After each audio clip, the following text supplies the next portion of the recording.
mean, I became, like Claire, a lighting designer by default, really. All of a sudden, you do one light and you're a lighting designer. They would like to pigeonhole you, but you always find that quite funny. So then, designing the light source, I thought it would be quite nice to design a light. So I worked with a master craftsman, and we designed these glass bubbles that could be hung up or put on a surface, a bit like a ship in a bottle. And the unexpected nice thing was when you turn this on, you get this irregular holographic glow from the light bulb at the back of the shade, which really produces something quite beautiful. And then often doing something like that before, which is designed with a master craftsman, which is very expensive, I would kind of redesign it and to be a bit more production friendly. So this is actually the production version for the same manufacturer. And then when you have a single item, then you're trying to use it again to make something greater. So proposing chandeliers with a single item.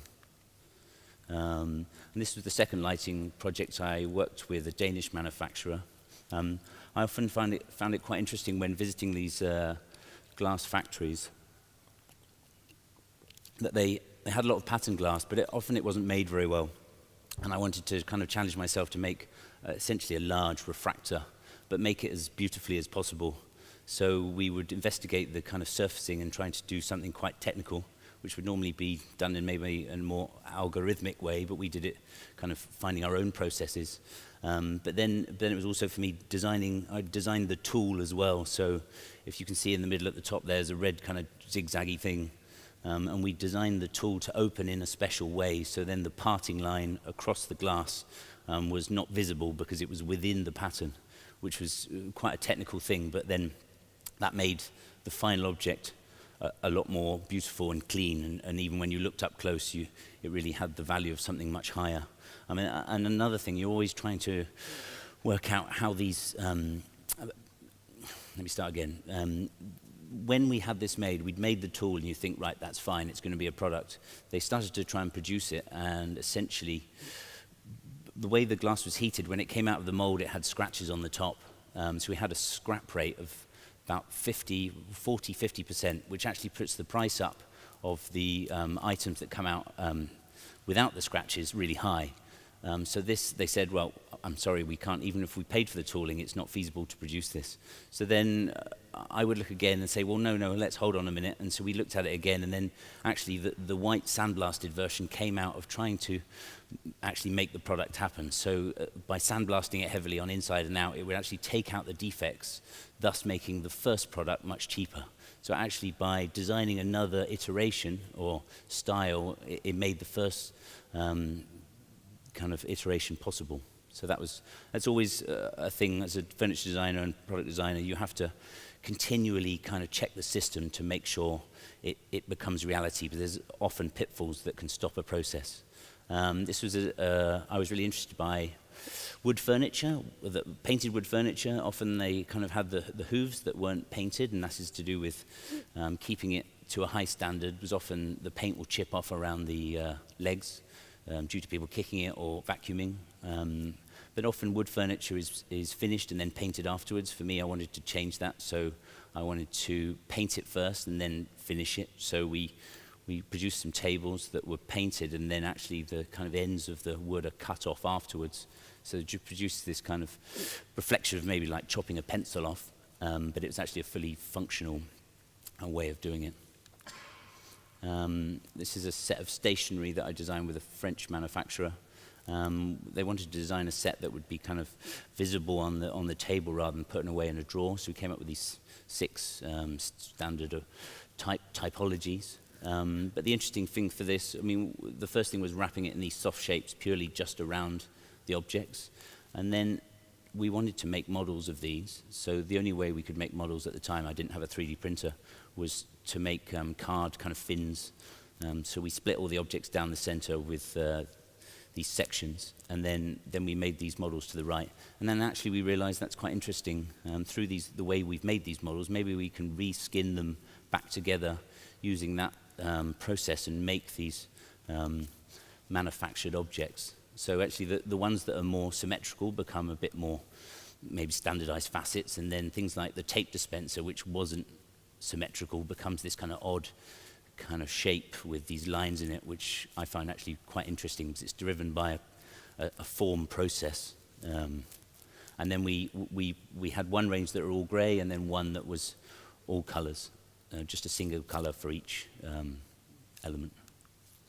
And this is a sofa I designed with Casamagna, an Italian manufacturer.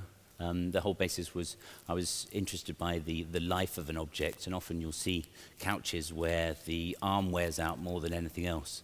So that was the research that drove this, and also I love like old leather couches, the way they kind of mark up perfectly.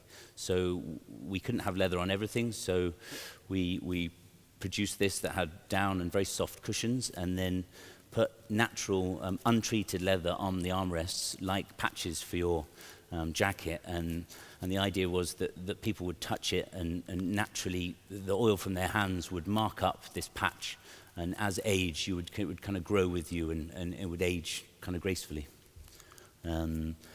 These were some watches I designed with a Scottish manufacturer. I think analog watches have come back into vogue now since the kind of the iWatch, because I still don't think that has a valid place, and people like to express themselves. So yeah, we designed this with kind of a sculptural, graphical approach. But often I found with watches that they were designed from very much a 2D perspective, rather than actually considering the whole thing as an object that looks as beautiful on and off the wrist. So I fully engineered every part to be unique and bespoke, adding a kind of textured cast texture on the back that's like a cast iron pot, and then engineer it in a way that this would just float above this singular strap. And then through doing that, I want to make sure that then the packaging is as good as the watch. So we decided, and often like packaging for watches can be crazily this big plastic box, which really annoyed me because I think it's just totally not a great idea for the environment. So we use these biodegradable vacuum bags like you have for fish, and we put 2 layers of felt and vacuum packed the watches, so when you open them it has this kind of haptic coffee type expression that kind of, you know, it's something exciting when you purchase it. But the problem with this, people like to look at their watches, so giving it to shops, they had to open it and then somebody had to look at the watch, and if they didn't want it they'd have to re-vac pack it. So we've had to change that now to a paper pulp packaging, but it still is ecological, but it works better in a retail sense. And then from that, it's often with, like I was showing before, with the vessel light, you design something that maybe is more iconic and expensive, and then you go back to try and design something more commercial. So this was the same with the watch brand. We designed something, the first watch is probably a bit more iconic, but slightly less commercial, and then we'd use all the hard work and then design some new range with them using the body that we had before. We're going to run out of time, I think, aren't we? Maybe, should we just move on, or? If you're ready to break there, that's fine. Or do you want to talk about this? Well, it was just I was looking at steam. I was looking at steam bending at the time, and I was invited to take part in an exhibition.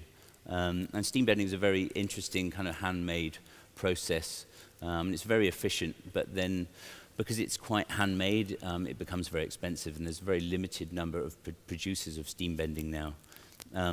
So for this exhibition, I produced a chair which is actually made near Birmingham in Coventry. They made a batch of the chairs, but unfortunately, I think even for them it's too expensive to produce a product, so I'm actually probably now producing it in Asia. But the whole idea was to try and produce something that was really efficient. When you looked at a lot of steam bending chairs, often they have the upright and then the seat pan, and they're fixed in by this bracing element. So I kind of challenged myself to say, can I make a structure that is purely just the bracing element and get rid of the other parts? So then made these chairs that have these loops and repetitive parts. Usually I would care a little bit more about comfort, I suppose, but the seat pan is comfort. And it's a structurally sound chair, but it's slightly different. And then to promote that, we went to the factory and picked up 3,000 offcuts from the factory floor, and arranged them in these rows of 14 and hung them up perfectly over a mirrored floor to create this environment of solid wood around the chairs that really talked about where they come from and how they're produced.